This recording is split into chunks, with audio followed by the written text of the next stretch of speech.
was a child, they used to tell me some phrases. Everything happens for good. There is a purpose behind everything what is happening in your life. One day, when I got my result for 11th standard, I saw I failed. What's so good about it? I should think about that. Sometimes we get the answers very fast, but sometimes it takes long to get the answers. But there is always a good behind everything. By the time the year finished off, my previous batch, which was on vacations, board examination vacations, but I was still coming to the school. One day when I was coming to the school, in recess, I came out to the mango grove side. We had a mango grove in our school, and I saw all silence. In recess, school, silence. Isn't it amazing? But then I found that somebody has fiddled with the beehive, and it was all bees flying around. And suddenly, I saw a small girl, second standard girl, coming towards me, crying, writhing in pain, because all the bees were on her. Not even a single part of her body was visible, but bees. I couldn't think of anything. I ran towards her, took off my sweater, threw over her, picked her up and ran towards the school. Later on, doctor told that had she been late by 5 more minutes, she would have died. That was the reason for my failure. Perhaps I was supposed to be surviving that girl, and had I not failed, I would have been preparing for my examinations. So there is always a reason behind what is happening in your life. Just wait for that. 1999, Kargil War, and I was deployed on line of control with a platoon troop, 28 guys under me. The Pakistani post was hardly 80 meters away. Firing used to be a daily affair, bombardment, direct firing. They used to come to our side, dare us. We used to go to their side, chop their heads. It was a normal affair. Till one day, when there was again silence. This silence was killing. Somewhere my gut feeling was saying, it's a lull before storm. Something is going to happen now. Lo and behold, 15th of July 1999, the firing starting again. One round crossed over me, landed very far away. The second very round next to me. Bomb exploded into millions of pieces. Some cut through my legs, some pierced inside my body. The blood was oozing out of me like fountain. Within a fraction of seconds, I was again silent. I was taken to the hospital. Doctor, on arrival, saw me and said, he's dead, take him to the mortuary. But lucky I was, there was another fellow, senior doctor, visited at that hospital that day. He was an anesthetic. They are specialized in reviving. He saw me and he revived. Third day, when I came into consciousness, the doctor comes to me and says, your leg is affected with gangrene. We need to evacuate you further for better medical facilities. I just smiled and said, okay, sir. I was taken to Udhampur. There, when they opened my band-aid, I saw nothing is left. It was like a chicken leg piece, half eaten, some amount of flesh and some amount of bone. But doctor was mustering the courage to share this news with me. I saw that nothing left. Doctor sometimes goes to this side of my bed, sometimes the other side, and suddenly he comes to me and says, son, I think we need to impute it. We'll try to save as much as we can. I said, sir, please go ahead. I see there's nothing left. I don't know from where that flash of thought which came to my mind at that moment. Now I'll see how physically challenged people live. This is a new challenge for me.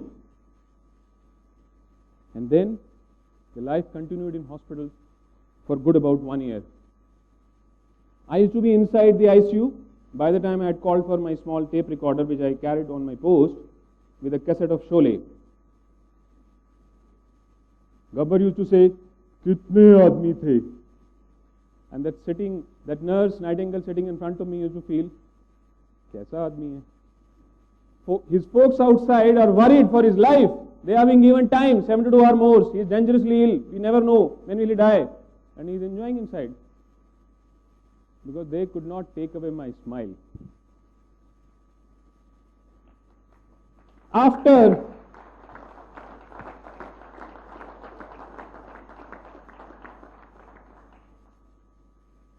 few more operations, removal of damaged intestine, and I was sent to Command Hospital, Pune, for fitment of my artificial limb. When I arrived there, before the admission, they carry out some tests. They measured my weight. It came out to be 28 kgs. 40 days of hospitalization, lot of bottle of blood and protein pumped inside me. Highly proteinized diet was given to me, but I was just mere 28 kgs. So many injuries. Sometimes I think that we can play a game. You name a part, I'll tell you which injury is there. But see, one thing still intact. Colgate smile.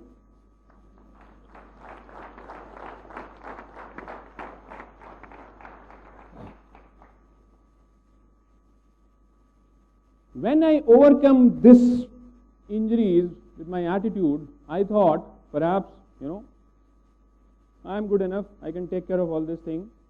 Life will be good now. Never mind. So what if I have lost my leg and several injuries? I am still fit. That's the time when God told me, "Hey, Sonny, come back. There's a lot to come still." And that's when the emotional side started. My childhood was not very good. I was devoid of care, affection, and things like that. So I always used to crave that one day I'll get married and I'll have a small family, a loving wife, kids, Rishikesh Mukherjee type, small house, singing around, all that stuff. But it was not like that. Perhaps God wanted to learn few more lessons. There was something more yet to come.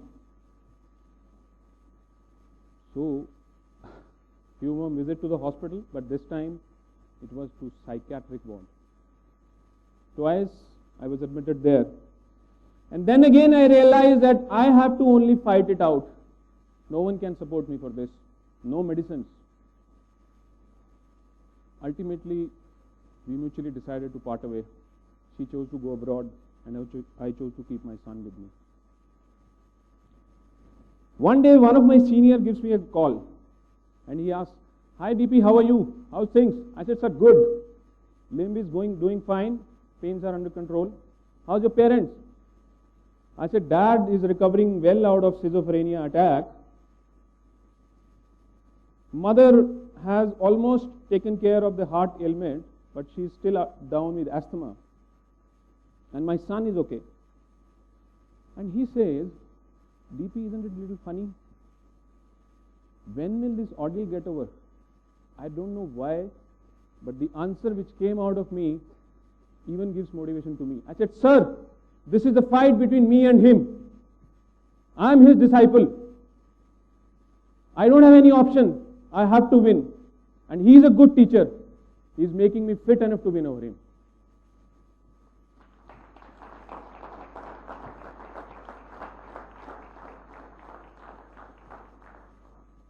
With so much responsibilities over my head, and I don't think any ladies behind me to support, what to do? I came towards the games. Because games, sports is always a field from where, in fact, the great leaders are produced from the sports field. I started with the golf, but it was still more of a oldies game. I graduated to squash.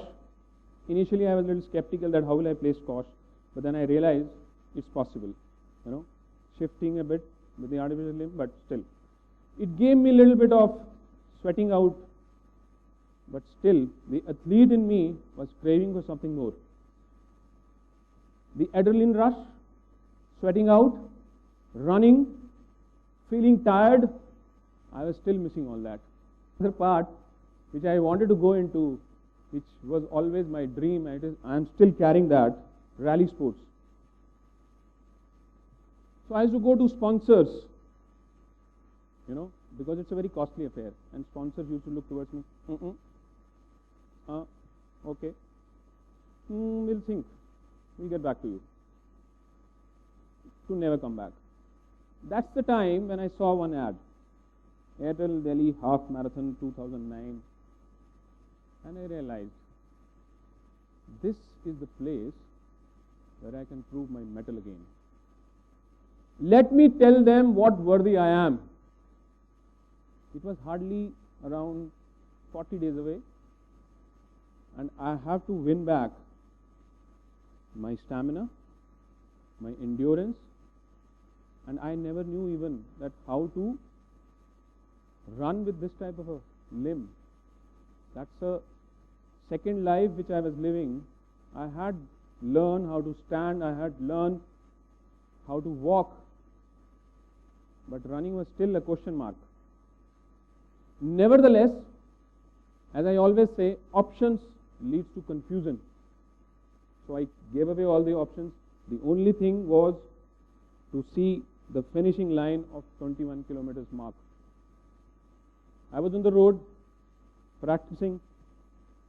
It was very hard initially, but I carried on. And I learned how to run with the limb, the way hop run.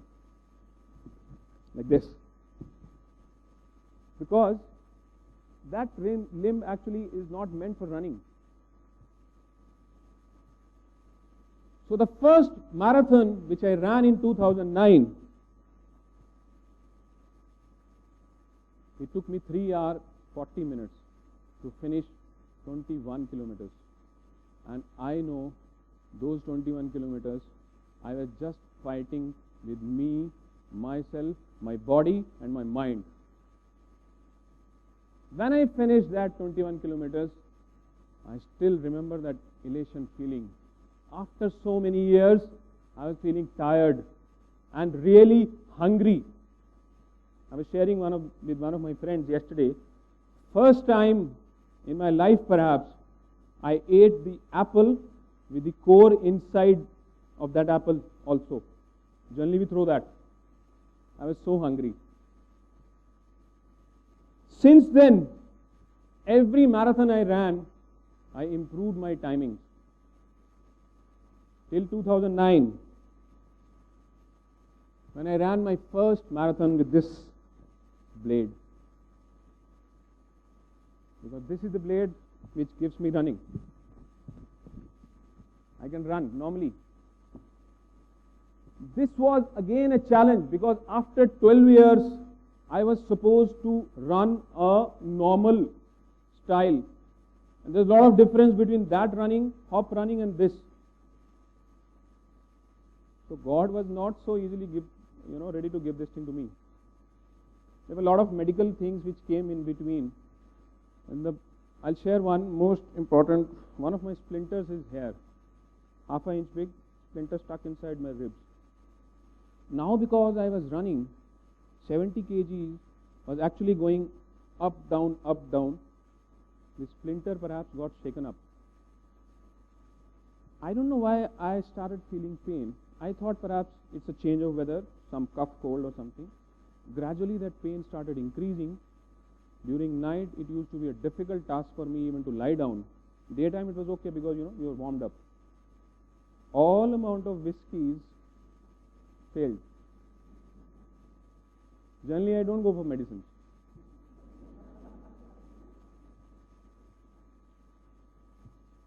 So I happened to visit hospital and doctor told me, you see, suddenly I remember one day actually, I thought perhaps there is one splinter which is troubling me here. I saw the old x-ray, the new x-ray, splinter was here and it had shifted down to this place. I said, okay, this is the culprit. Doctor said, let's remove it, operate. Thank you. Enough of operation is already there. And I can't take chance because there were 12 men waiting for me in 2009 November half marathon, motivated just because I was there to go for a 6-kilometer event. So what is the other way out? I thought, if this thing actually started because I am shaking my body too much, perhaps it will stop also somewhere. So why not shake it more?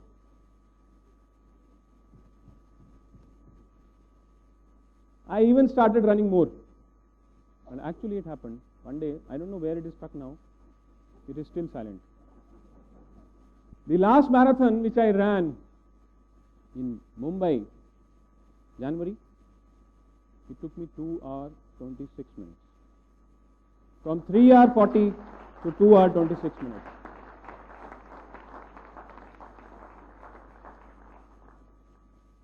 So conventionally, people call me a challenge person, physically challenged. You think how challenged I am? Challenging once. This is the group which I run now on Facebook, also incidentally registered as an NGO now. The idea behind this is to change this attitude only. Firstly, of the challenged person, let them understand they are not challenged, they are the challengers. And secondly, to the mass public. Earlier, I used to say, God, how many more tests will you give me? Enough. Now let me have some peace. Now because I have understood the purpose behind all that, I say, come on, give me something more. I am your disciple. You are my trainer. Dare you not leave me in between till I become perfect or I die. Because soldier never quit till death.